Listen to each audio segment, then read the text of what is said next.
What's up, everybody? Thanks as always for supporting the show. It would mean a lot to me if you would take a second to scroll down and hit that subscribe button to the Hoops Tonight YouTube channel, and then follow me on social media on TikTok, Instagram, and Twitter so you guys don't miss any of our content over the course of this season. All right, let's talk some basketball.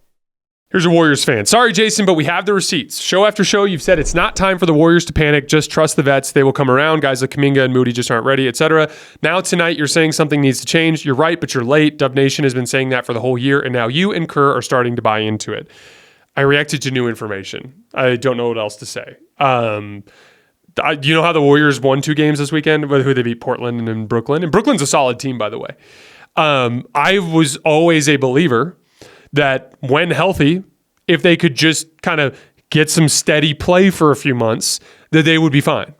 Because I'm a big believer that Draymond Green, Steph Curry, Klay Thompson, Andrew Wiggins, as your 4 starters, I would agree with most Warriors fans that Kerr stuck with the Looney Draymond front court for way too long. That said, I really do believe they would have been fine. They had the 6th, last I checked was before the 2 games this weekend, but they had the 6th easiest remaining schedule this year. I just thought they were going to get wins.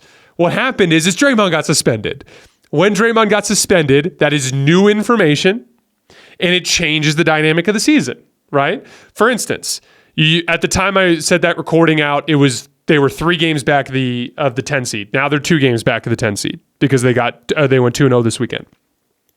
But at 3 games back of the 10 seed, when you have Draymond Green, when you start playing good basketball over a longer stretch, I just expected them to be a well over 500 team and to climb back into the playoff race and be able to patiently make a decision at the deadline.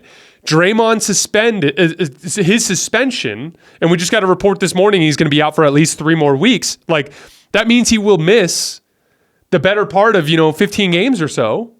That's just a huge chunk of games.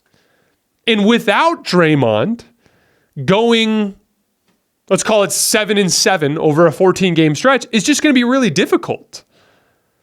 And if they do go 5-8, then they'll no longer be 2 or 3 games back of the 10 seed. They'll be 4 or 5 games back of the 10 seed.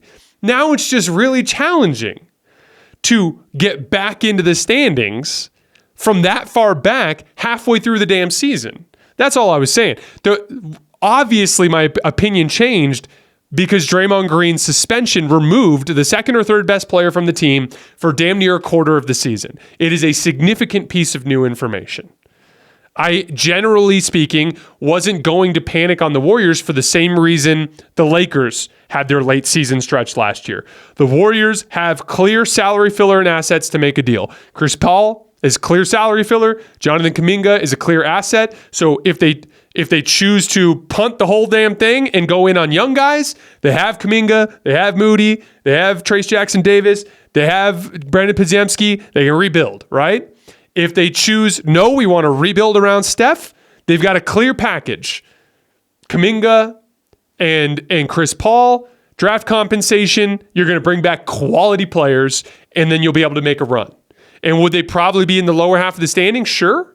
But that's not a death sentence anymore, as we know. So that's why I was more bullish on the Lakers before the Draymond injury on the Warriors, I should say, before the Draymond injury than I was after suspension, I should say, than I was after the Draymond suspension. Hopefully that clears that up a little bit. Next question. Despite Boston having the best record in the East, I feel like they aren't really playing their best basketball yet. Do you feel like they could be ramping up for a better push in the playoffs? Historically, it seems like they have had great starts and fizzle out by the end. Do you see them as a team that is cruising now to make a push at the end? I predicted before the season that I think the Celtics are going to finish the season with the number 1 overall seed and comfortably, and I believe they're going to do so. Right now, they're a half game up on Minnesota, right, for the number 1 overall seed. But Minnesota is in a really difficult stretch of their schedule, and I think they're going to build a 3 or 4 game gap over that span. Philly is going through a very, very easy stretch of their schedule. There's the Eastern Conference is weird too because it's kind of reminds me of 2020 in the sense that the top of the East is really good, but the bottom of the East is really bad, significantly worse than the bottom of the West. And so the teams at the top of the East are really going to put up some crazy net rating numbers this year. That's why you see Philly and and Boston just have these crazy net ratings and everyone else is below them. It's just because they're beating the shit out of every bad team at the bottom of the conference, right? So like some of those numbers are a little bit weird, but I'm not worried about Boston in the standings. They're going to finish with the number 1 seed because I think they're better than Philly, and the Western Conference is just tougher, and they're just going to beat the shit out of each other, and all their records in the standings will go down. That said, do I think Boston can play better basketball? Yes. I did a deep dive on the Celtics with Chris Mannix last week that I encourage you guys to go check out. But one of the big things that I'm seeing right now is offensively, they are not optimized because they are not taking great shots. They take a ton of difficult off-the-dribble jump shots despite not being particularly good at it. Tatum is the big culprit there, just continues to take a shit ton of pull-up jump shots despite being not very good at it. And Jaylen Brown, same thing. And as a result, they just have a lot of possessions where they get lower value out of them than they probably should. So the big thing is going to be if by the end of the season, they can become a more optimized offensive version of what they've been to this point. Lastly, The Joker has struggled some over the last week or so. Do you think it's just a function of shooting variance, or is there something you are seeing defenses do that has been effective against him? So Jokic in his last 6 games is averaging 21 points per game on just 44% from the field, and he's basically stopped taking threes. He was taking a ton of them to start the year and in the postseason last year, and has stopped taking them. To me, everything stems from the jump shot.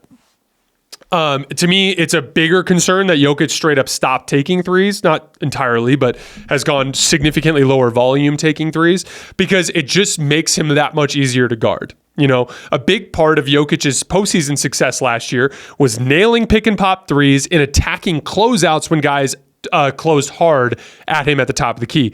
We are now watching Jokic get left open at the top of the key. And again, that just means more bodies in the paint, less passing angles, harder for Jokic to drive closeouts. The game has just become tougher for him since then. I don't think it's a big picture issue yet, but we have seen examples, not last year, but the year before, of Jokic going an entire season and postseason not shooting the ball well. So that would be my main concern, because I do believe Jokic is the best player in the world, but not by some gigantic chasm. So if Jokic goes down a level because his jump shot fails him and he becomes easier to guard as a result, that could mean some other player could become better than him. That could mean some other unit could become better than Denver's offense, right? Those are the potential pitfalls and things that could open up in Denver's armor and lead to some vulnerability there.